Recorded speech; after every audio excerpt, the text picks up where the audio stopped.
There's no feeling more intense than starting over. If you deleted your homework the day before it was due, as I have, or if you left your wallet at home and you have to go back after spending an hour in the commute. If you won some money at the casino and then put all your winnings on red but it came up black. If you got your best shirt dry cleaned before a wedding and then immediately dropped food on it. If you won an argument with a friend and then later discovered that they just returned to their original view.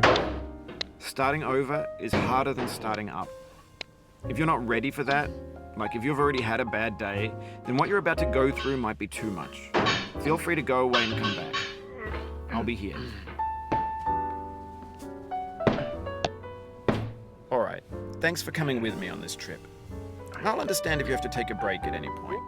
Just find a safe place to stop and quit the game. Don't worry, I'll save your progress, always, even your mistakes. This game is a homage to a free game that came out in 2002, titled Sexy Hiking. The author of that game was Jazor, a mysterious Czech designer who was known at the time as the father of B games. And B games are rough assemblages of found objects. Designers slap them together very quickly and freely, and they're often too rough and unfriendly to gain much of a following. They're built more for the joy of building them than as polished products. In a certain way, Sexy Hiking is the perfect embodiment of a B game. It's built almost entirely out of found and recycled parts, and it's one of the most unusual and unfriendly games of its time. In it, your task is simply to drag yourself up a mountain with a hammer. And that act of climbing, in the digital world or in real life, has certain essential properties that give the game its flavor. No amount of forward progress is guaranteed.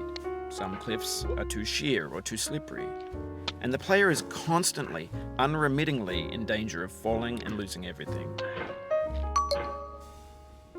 Anyway, when you start Sexy Hiking, you're standing next to this dead tree that blocks the way to the entire rest of the game. It might take you an hour to get over that tree, and a lot of people never got past it. You prod and you poke at it, exploring the limits of your reach and your strength, trying to find a way up and over. And there's a sense of truth in that lack of compromise.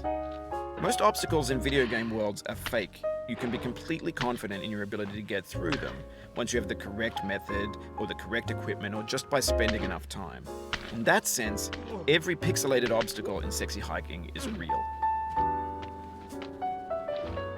The obstacles in Sexy Hiking are unyielding, and that makes the game uniquely frustrating.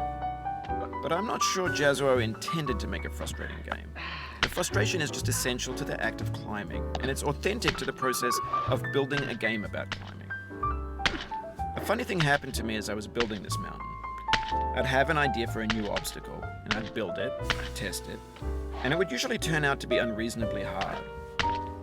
But I couldn't bring myself to make it easier. It already felt like my inability to get past the new obstacle was my fault as a player rather than as a builder. Imaginary mountains build themselves from our efforts to climb them, and it's our repeated attempts to reach the summit that turns those mountains into something real. When you're building a video game world, you're building with ideas, and that can be like working with quickset cement. You mold your ideas into a certain shape that can be played with, and in the process of playing with them, they begin to harden and set until they're immutable, like rock. And at that point, you can't change the world. Not without breaking it into pieces and starting fresh with new ideas.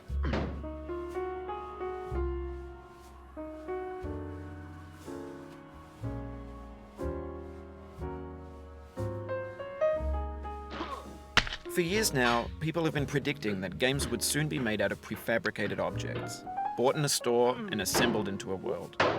And for the most part, that hasn't happened, because the objects in the stores are trash. I don't mean they look bad or that they're badly made, although a lot of them are. I mean they're trash in the way that food becomes trash as soon as you put it in the sink.